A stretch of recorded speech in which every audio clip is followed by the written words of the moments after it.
வாழ்க வையகம், வாழ்க வையகம், வாழ்க வளமுடன்.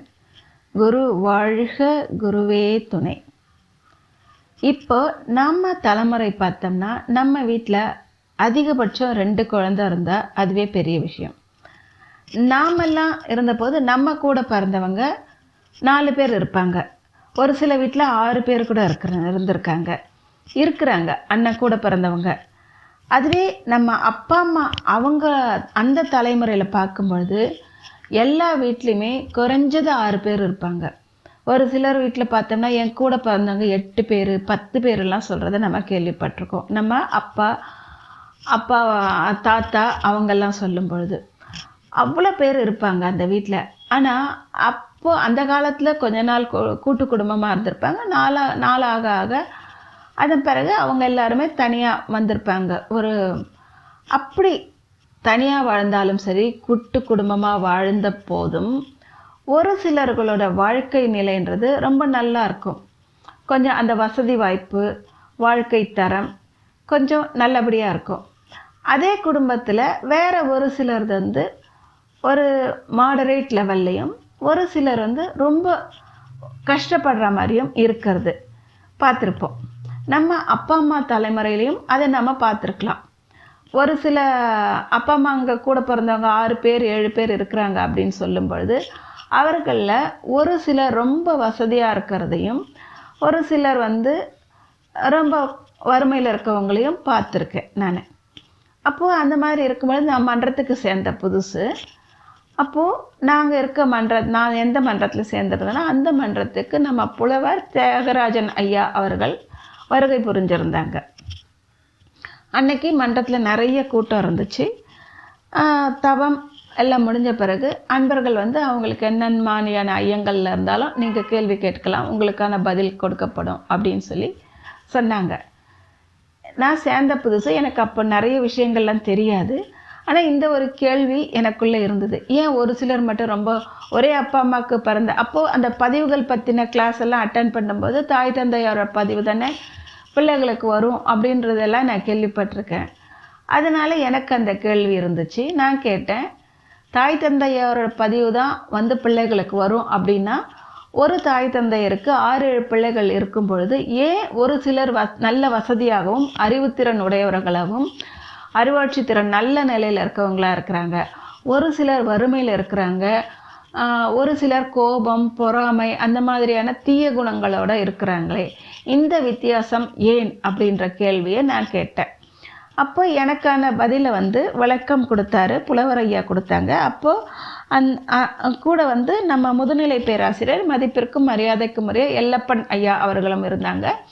அவங்களும் ரொம்ப நல்ல கேள்வி அப்படின்னு சொல்லிட்டு அதுக்கான பதிலெல்லாம் விளக்கம் கொடுத்தாங்க. ஆனால் அப்போ எனக்கு என்னோட அறிவுத்திறன் என்னோட அறிவு இருந்த நிலையில் எனக்கு அதை முழுமையாக உள்வாங்கிக்கவும் முடியல, முழுமையாக புரிஞ்சு கொள்ளவும் முடியல. அதன் பிறகு நம்ம எம்எஸ்சி புக்கெல்லாம் படித்தோம். அதுலேயும் நமக்கு நல்லா தெரியும் என்ன காரணங்கள் அப்படின்றது. அந்த 16 வகை காரணங்கள் நமக்கு தெரிய வந்தது. அதை இந்த புக்லேயும் பார்த்தோம்னா நம்ம முதுநிலை பேராசிரியர் மதிப்பிற்கும் மரியாதைக்கும் உரிய MK தாமோதரன் ஐயா அவர்களால் தொகுத்து வழங்கப்பட்ட அருட்தந்தையின் பதில்கள் அந்த புத்தகத்திலையும் இந்த கேள்வி இருக்குது.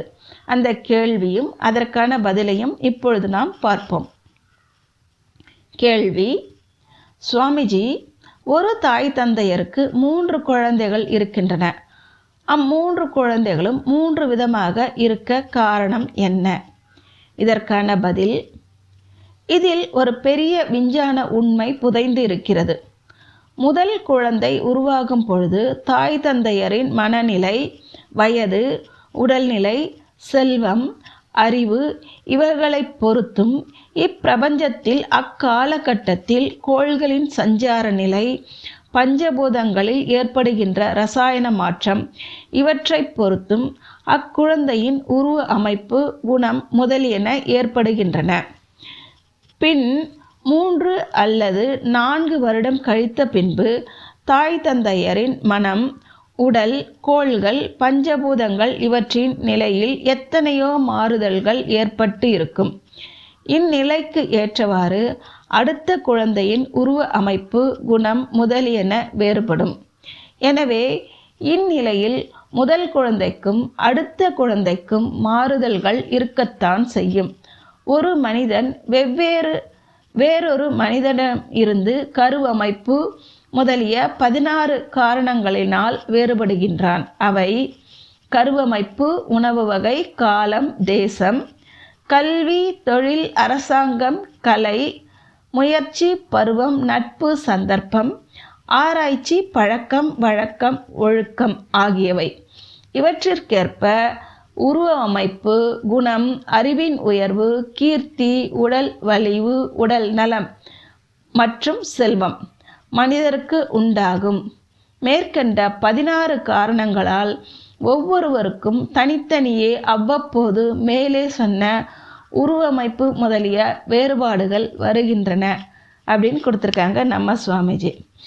இது படிக்கும் பொழுது நமக்கான அந்த ஐயம் தீர்ந்தது இல்லைங்களா? நம்ம பல பேர் சொல்லவும் கேள்விப்பட்டிருக்கோம், எனக்கு இந்த பிள்ளை இப்படி பிறந்திருக்கு, ஏன் இப்படி இருக்குது அப்படின்னு சொல்லி அழுத்துக்கிற அப்பா அம்மாக்களை நிறைய கேள்வி பார்த்துருக்கோம்.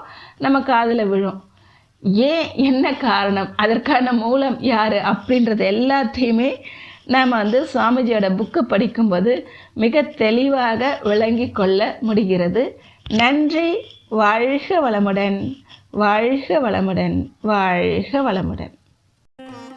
வாழ்க வளமுடன். ஸ்கை வேதாத்ரி அமுதம் சேனலை சப்ஸ்கிரைப் பண்ணாதவங்க சப்ஸ்கிரைப் பண்ணுங்கள், பெல் பட்டனை டச் பண்ணுங்கள். அப்போ தான் நாங்கள் போடுற எல்லா வீடியோஸும் உங்களுக்கு கிடைக்கும். நன்றி. வாழ்க வளமுடன்.